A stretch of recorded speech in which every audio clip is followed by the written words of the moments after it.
بارش ہمیشہ سب کچھ دھو نہیں دیتی۔ کچھ داغ ایسے ہوتے ہیں جو پانی سے نہیں وقت سے بھی نہیں جاتے، اور اس رات شہر پر برسنے والی بارش نے ایک محبت کو دفن کر دیا تھا۔ عالیہ نے جب پہلی بار ریحان کو دیکھا تو اسے لگا جیسے کسی فلم کا ہیرو حقیقت میں آ گیا ہو۔ لمبا قد، پر اعتماد انداز اور آنکھوں میں عجیب سی گہرائی۔ یہ ملاقات اتفاق نہیں تھی، کم از کم ریحان کے لیے تو نہیں۔ وہ یونیورسٹی کی لائبریری تھی، کتابیں، خاموشی اور دل کی دھڑکن۔ ریحان نے جھک کر گری ہوئی کتاب اٹھائی۔ یہ آپ کی ہے؟ عالیہ نے مسکرا کر کہا۔ شکریہ۔ بس اتنا سا لمحہ تھا، مگر کسی کے لیے زندگی بن گیا اور کسی کے لیے تباہی۔ دن گزرنے لگے، میسیجز، کالز، لمبی باتیں، وعدے۔ ریحان کا انداز مختلف تھا۔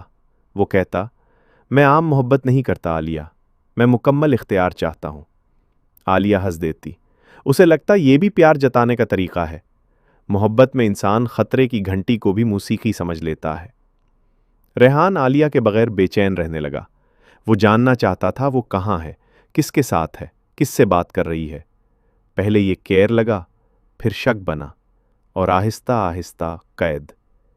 ایک دن عالیہ نے کہا، ریحان مجھے اپنی دوستوں کے ساتھ بھی وقت گزارنا ہے۔ ریحان کا چہرہ بدل گیا۔ میں کافی نہیں ہوں؟ بات وہ نہیں ہے۔ تو کیا ہے؟ کوئی اور ہے؟ یہ پہلا الزام تھا۔ اس رات ریحان سو نہیں سکا۔ اس کے دماغ میں خیال پیدا ہو چکا تھا، عالیہ اسے چھوڑ دے گی، اور ریحان ہار برداشت نہیں کر سکتا تھا۔ اس نے عالیہ کا فون ٹریک کرنا شروع کیا، اس کے سوشل میڈیا پاسورڈز حاصل کیے، یہاں تک کہ اس کے پیچھے لوگوں کو لگایا۔ یہ محبت نہیں رہی تھی، یہ جنون تھا۔ چند ہفتوں بعد عالیہ کو سب پتہ چل گیا۔ اس نے ریحان کا سامنا کیا۔ یہ سب کیا ہے؟ تم مجھ پر نظر رکھ رہے ہو؟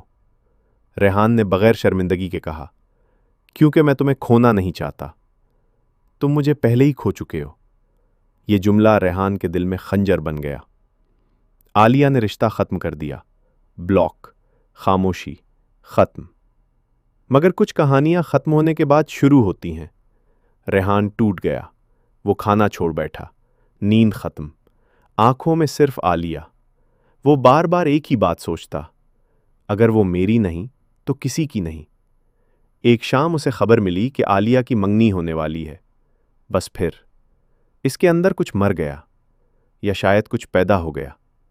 منگنی کی رات، روشنیوں سے سجا گھر، مہمان، کہے۔ عالیہ نے سرخ لباس پہنا تھا۔ وہ خوش لگ رہی تھی، کافی عرصے بعد واقعی خوش۔ تبھی دروازہ زور سے کھلا۔ ریحان اندر آیا، آنکھیں سرخ، ہاتھ میں پستول۔ حال میں چیخیں گونج اٹھیں، کوئی قریب نہ آئے۔ وہ چل آیا۔ اس کی نظر صرف عالیہ پر تھی۔ تم نے وعدہ کیا تھا۔ عالیہ کانپ رہی تھی۔ ریحان، یہ پاگل پن ہے، بند کرو۔ میں تمہارے بغیر نہیں جی سکتا۔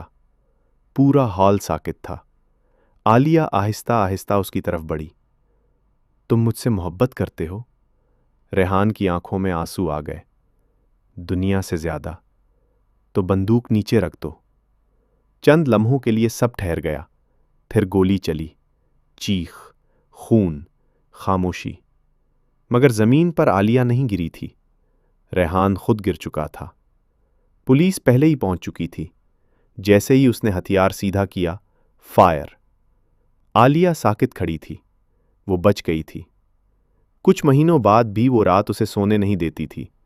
اسے ریحان کی آنکھیں یاد آتی تھیں، وہ محبت جو بیمار ہو چکی تھی۔ لوگ کہتے تھے وہ تم سے سچا پیار کرتا تھا۔ عالیہ اب جواب دینا سیکھ گئی تھی۔ سچا پیار آزادی دیتا ہے، جو قید کرے وہ جنون ہوتا ہے۔ بارش پھر برس رہی تھی، مگر اس بار عالیہ جانتی تھی کچھ داغ کبھی نہیں دھلتے، اور جنون کی قیمت ہمیشہ کوئی نہ کوئی ادا کرتا ہے۔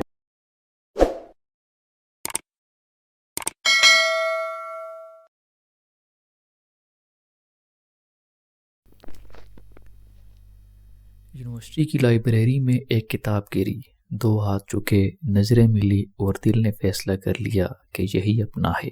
شروع میں وہ بہت خیال رکھنے والا تھا۔ ہر تھوڑی دیر بعد پیغام آیا، پہنچ گئی، اکیلی تو نہیں۔ اسے لگتا تھا کوئی ہے جو اس کی فکر کرتا ہے، اسے خاص سمجھتا ہے۔ مگر وقت بدلا تو لہجہ بھی بدل گیا، سوال بڑھنے لگے، پابندیاں سخت ہونے لگی۔ اس نے بات کیوں کی؟ مجھے بتائے بغیر کہاں گئی؟ وہ الجھن میں تھی، مگر خود کو سمجھاتی رہی کہ یہی تو محبت ہے۔ ایک دن اس نے ہمت کر کے کہا، مجھے سانس لینے دو۔ یہ جملہ سن کر محبت ٹوٹ گئی اور جنون جاگ گیا۔ دھمکیوں اور چیخوں کے درمیان سچ سمجھ آیا، وہ کسی کے دل میں نہیں، کسی کی گرفت میں تھی۔ بڑی مشکل سے وہ اس رات بچ نکلی۔ بعد میں اسے معلوم ہوا کہ محبت حفاظت دیتی ہے، خوف نہیں۔ جو ساتھ چلنے دے وہ پیار ہے، جو راستہ روک لے وہ زنجیر۔